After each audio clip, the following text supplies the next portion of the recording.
ඊෂට ඔබ එපා වුණොත්? නෑ. මං එහෙම හිතන්නේ නෑ.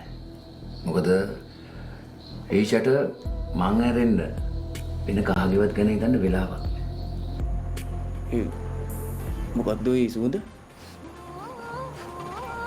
මාර්ගාව නෙමෙයි මම දැන්නේ නැගිටින්නේ. මාර්ගුන් දෙවියෝ ඇත්තටම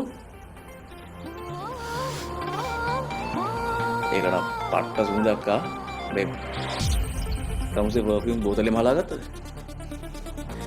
සුදවන්නේ හරි හරි යන දීපංකරයක පරිස්සමෙන් ගිහිල්ලා අර කුසල යමුට